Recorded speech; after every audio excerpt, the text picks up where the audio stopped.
This is TTT Waterworld, the second most popular TTT map on the Garry's Mod Workshop. You've probably seen it before. Or maybe not. It takes place at an indoor water park. Or at least that's what we'll call it for now.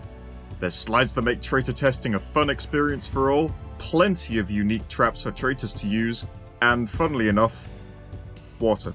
If you've been on a Gmod video binge, you might have run into the fun fact that this map is based on a real location. Leith Waterworld in Edinburgh. It's a cool fun fact, and it makes the map really stand out from the rest as a unique snapshot of an obscure location. And oh boy will we get back to it later. However, it's about the only readily available fun fact about this map. And now that all the cool kids are repeating it, it's far too mainstream for me. Unlike, say, TTT Minecraft, not much is known about how this map was made, and surviving old versions of it online are nearly non-existent. So for this video, I knew I was gonna need some help. Now we have the source engine using AI nodes. Scripts out, the point is, if you bump into him, it's not gonna work.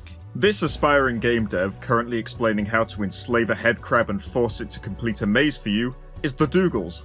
Or Sam Serrels if you're more professional than I am. Whilst being a busy university student in the early 2010s, Dougals would play around with the source engine a decent amount, and upload his efforts onto his YouTube channel. But he's not known for these efforts today. Nearly 4 years after his first source engine video, Dougals would create and release TTT Waterworld, and seeing as there was basically nothing about the map's history online, I decided to get in contact with him to get some proper insight into the map's development. So, on July the 3rd, 2013, Dougals would post on Twitter saying that he was back in the mapping game. He'd practiced with Hammer before, mostly through private edits of sandbox maps, but this was the first time that he was gonna make a proper map from scratch, and his first attempt at a TTT map. Was it done so that he could then play the map on a specific community? Or maybe he had a friend group that were playing TTT and looking for some new maps. The truth is, he did it for him. He liked it. He wanted to get good at it. He felt that the original location had an equally enticing and spooky vibe, even before the internet got caught up with source engine liminal spaces. Will you shut up? Shut the hell up! This is the image included with the tweet. If you're familiar with the map, you can probably already see the area that's beginning to form. Dougals also provided me with a slightly earlier in-game screenshot, where the bridge from the main island and the bottom of the main slide hadn't been started yet. As far as screenshots, videos, or even pre-release versions of the map go, this is unfortunately all there is. At the very least, this shows where it all started. Sort of. According to Dougals, the map took roughly 2 months to make, which places the tweet and this screenshot about halfway through the map's development. There was another tweet made before the map's release, however, made 6 days later on July the 9th. It included the workshop link, saying that his new side project was working on a map called GM Leith Waterworld? What an odd prefix for a TTT map. Even though he says it's a TTT map in the same tweet, could this have meant that Waterworld was originally meant for Sandbox? Turns out, no. It was just an odd name for the map. The map officially went gold on July the 24th, 2013, under the name TTT Waterworld. Yeah, just TTT Waterworld. I'm gonna have to explain something here. Waterworld was released very soon after the launch of the workshop, and it made full use of it. Early versions of the map didn't bother packing custom assets into the map file itself, instead opting to place them in the workshop add-on as separate files. As well as this, the map's file name never ever changed. We're sticking with TTT Waterworld for this entire journey. This made life much easier for both Dougals and the server owners, but not for us. Old versions of the map would be completely overwritten whenever a new update came out, making old versions of Waterworld nearly impossible to find. So for now, this is the best I can give you. While the old versions are long lost, another benefit of the workshop is that the changelog for each version is perfectly preserved. So I present to you my best guesstimate of what Waterworld looked like on day one, aside from a few creative liberties. 20 hours after the map went gold, it received its first update. The tea room got a button to allow innocents to leave, as well as a teleporter for traitors to leave safely. It also made this wall solid. I don't know either. Sounds were added to the slide's traitor tester to make it more obvious what the result was. This way out of the changing rooms was added, and the windows were made breakable. Yes, these windows. I pray for the people who had to play the map like this. These lights were added to the long corridor, some bad clipping was fixed on the rocks, and all of the fences were made the same height so that they could be vaulted over. This is probably the reason that some of these metal fences have broken textures on the latest version. 16 days later, on August the 9th, 2013, another update was released for the map. Aside from more guns, optimizations, and more props for the spectators to roll around in, another indicator was added to the slide tester, making it beyond obvious when a traitor is tempted enough to take the ride. Traitor stuff in the pipe room probably refers to this vending machine that lets traitors teleport onto the roof. But as for altered layout for changing rooms, it would take nearly an entire year for the next update to release on the 15th of June 2014, since he was busy with another project. This version isn't that interesting. Moving on the 20th of July 2014, the map received its final update. This platform was added at spawn for that one dumbass that jumped over the walls using a nearby bench and couldn't get back out, and the long corridor here got some angled corners on the ceiling. Waterworld would go on to become a bit popular. A combination of its unique nostalgic premise, being one of the first original TTT maps on the workshop, and attention from the big YouTubers of the time, led to around 70 new subscribers a day in 2013. Then 500. With numbers like these, it makes sense to make a follow-up, right? Yeah, that's what he did. On October the 4th, 2013, Dougals would tweet saying that he was thinking of starting another TTT map. This was the image included. If you're British and vaguely old, you probably already know what this is. But it's come to my attention that, allegedly, right, there's countries other than the UK. Now it's probably just propaganda, but I have to clarify, just in case. The Crystal Maze is a British game show that involves a host dragging contestants around to one of 4 differently themed zones, locking them in a random room within one of these zones, and having them complete whatever challenge is in there. It was very popular when it originally ran in the 90s, and was one of the best shows to watch growing up in my opinion. And Dougals's. Despite the cheesiness, he really enjoyed the set of each zone, and the effort put into making them look like real places. So, after making Waterworld, which involved looking at pictures of a real location and recreating them in Hammer, he decided to attempt the same thing with the Crystal Maze set, which had a lot more source material to look at. He posted again on October the 22nd, praying to Gabe N that Crystal Maze would release tomorrow. And the very next day, the Lord answered his prayers. Crystal Maze is a cool map. Seeing the medieval, Aztec, industrial and future zones recreated in a Source Engine way is super charming. It also plays better than Waterworld in a lot of ways. Less so in others. Dougals is still proud of the map since he had to rewatch the show to gather any new shots of the set to make the map as accurate as possible. He reckons that you could pause the show at any point and pinpoint exactly where they're standing within the map. By the way, this elevator being slow was a running joke in the show, so for the map he made it even slower. The map went on to become fairly popular, but nowhere near the heights of Waterworld. It also received no updates, so that's about it for this map. One more thing before we move on though. The show had a reboot recently-ish, and the pilot for this series was hosted by Stephen Merchant, the voice actor for Wheatley of Portal 2 fame, thus continuing the never-ending cycle of Source. These used to actually be real maths problems back in the 90s. But when Channel 4 told us that we had to use celebrities, we dumbed them down. So, after a map like Crystal Maze, where do we go from here? July 21st, 2014, exactly one day after Waterworld's final update, Dougals made this tweet. blocking out the exterior for scale on a new TTT map project. It's clearly a spaceship, but which one? Unfortunately, I'm far too cool and mainstream, and I didn't know which ship it was just from looking at the picture. Luckily, just over a month later on August the 24th, we'd get our answer. The Nostromo from Alien. Another recreation project with a film's worth of reference images. Dougals also mentions Blender in this follow-up tweet, and it's evident why. Even though there's no textures, the detail in the walls here look way too smooth to be brushwork. With this new technique, Nostromo was shaping up to be his most ambitious map yet, so it was gonna take a while to make.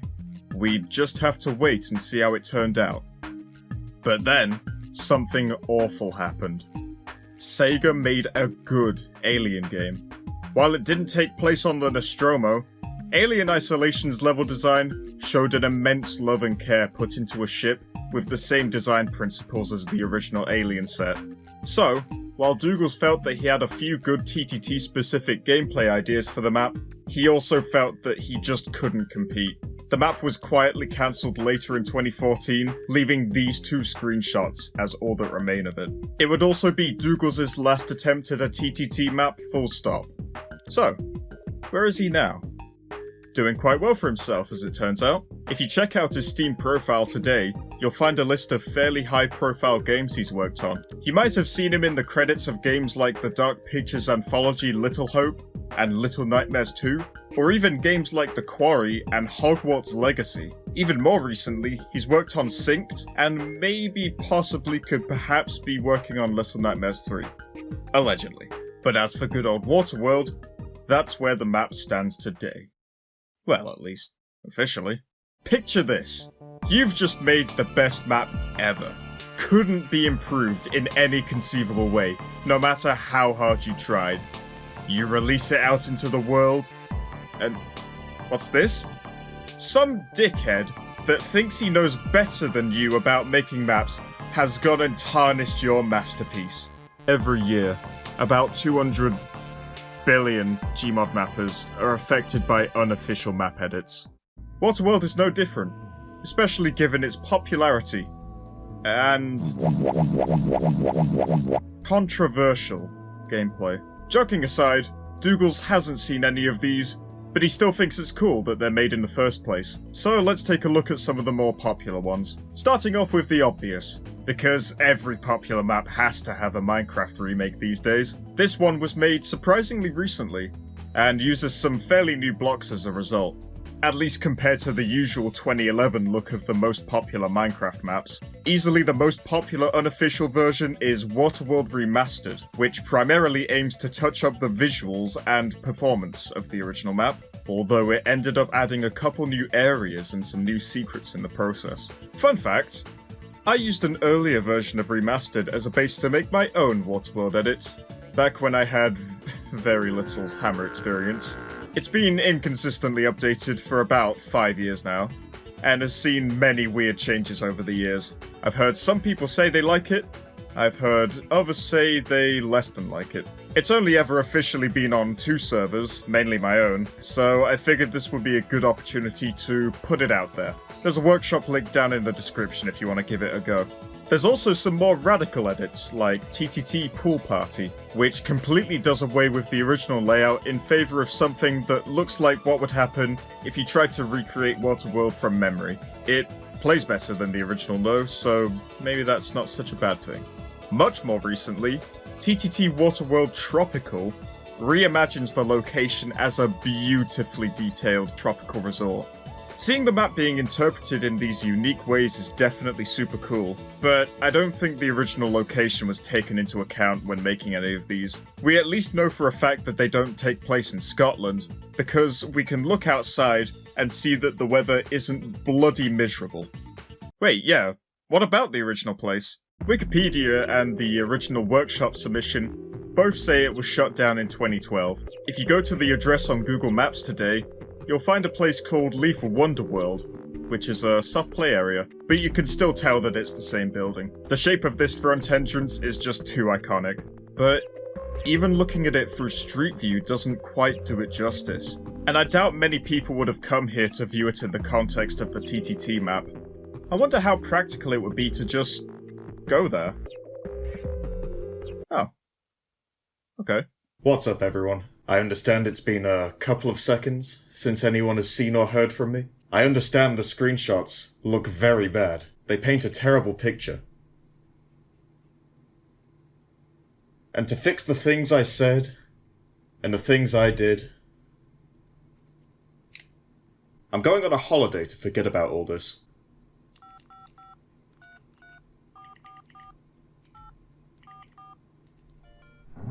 Later, nerds. Yeah, just pictures. Sorry. I wasn't planning on making a video about it when I visited last year. It was also closing just as I got there, which was great timing. The first thing you notice is just how much smaller the real place is compared to the map. Here's me. I'm 6'5". I'm like a beast. Here's the terrorist you might play as on this map. Either I'm 10 times bigger than the terrorist, or the map's proportions weren't quite right. To be perfectly fair, there were basically no videos showing the interior of the building online when the map was being built. I also noticed a corridor here that isn't portrayed in the map, probably as a staff-only back area. From the very little I saw of the interior from the front, and the pictures I've seen online, there's basically nothing left of the original Waterworld in here. The front reception follows a kind of familiar layout, but beyond that, there ain't much. So what happened here? Why'd they decide to get rid of Edinburgh's only water park in favour of a soft play area? Even just standing there, you could tell this place had a story to tell. Or maybe it was the research I'd done up to that point. Hard to tell, really. Mate, look at the drip I acquired just for this. Look at that. You fucking come down these ends, we'll have you, me and the G Squad. Leaf Waterworld opened in 1992, and it was quite popular. Then tile started coming off the walls, and electrical stuff started failing, and structure started rusting. So it had to close for 3 years, from 1999 to 2002, to undergo repairs. Repairs were expensive, 270,000 quid to be exact. Edinburgh City Council weren't very happy to be funding this. They'd already threatened to close the pool even before the expensive repairs in 1997, so when they hit some financial troubles in 2005, the council yet again threatened to close the pool. Thankfully, they got bailed out with a hefty sum. Now, what I did just there is known in the industry as reading a Wikipedia article. So, let's get into the real issue here. Why isn't it here today? 22nd of December 2011. Edinburgh City Council votes to close Leaf Waterworld once and for all. It had been discussed since around November, but now they've officially voted on it. Once again, money is the issue. It was losing them $350,000 a year and required another $2 million worth of repairs, which the council didn't see as worth it, especially when another pool in Edinburgh was going a $37 million redevelopment, which this would help to fund. The community that had been frequently using Waterworld took this about as well as you'd expect.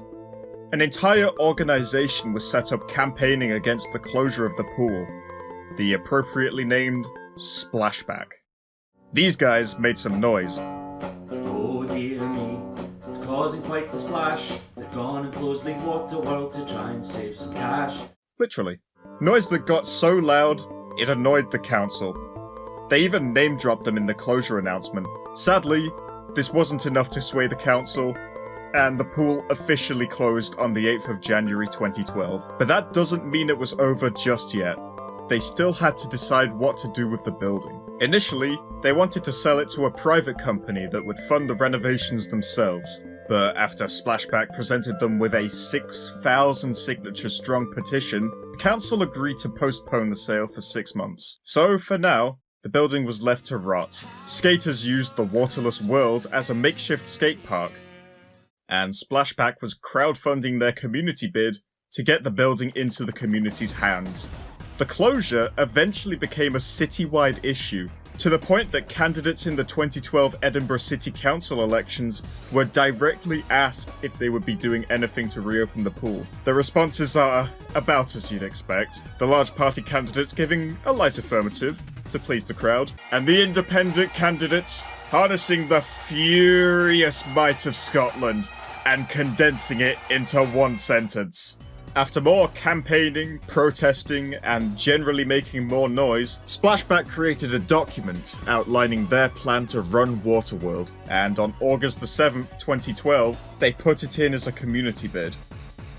It was rejected, but the council told Splashback that they'd wait until January for them to come up with a more sustainable plan. So, they made it, and submitted it to the council right on time in January. On February the 4th, the council officially agreed to work with Splashback until the end of 2013 on reopening the pool. Things were starting to look up, as the councillors seemed to finally understand the importance of Waterworld to the community. Leaf Waterworld was on track to be reopened by October 2013, as a solid plan was put into action. What could go wrong?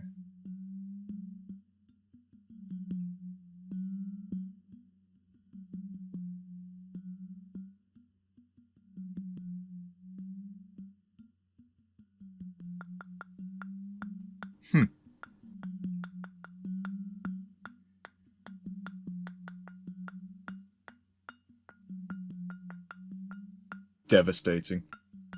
The council received a bid from a private company, offering to buy the site outright for £1 million.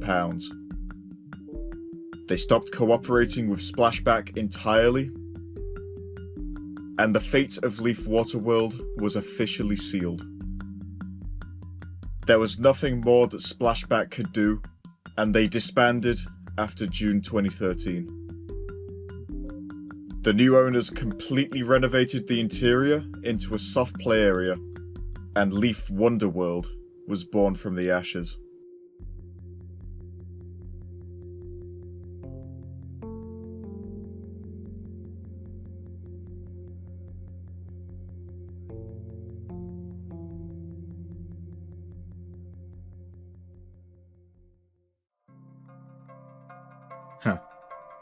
You remember when this video was about TTT Waterworld? The final decision to sell Leaf Waterworld was made about 2 months before the map released. If you recall, the map also took roughly 2 months to make. It's easily the most unique TTT map ever made in my opinion. Created as one last tribute to a place beloved by an entire city. And yeah, it never fit the game mode all that well. But that was never really the point. To quote Dougals directly, Leaf Waterworld was a one-of-a-kind place.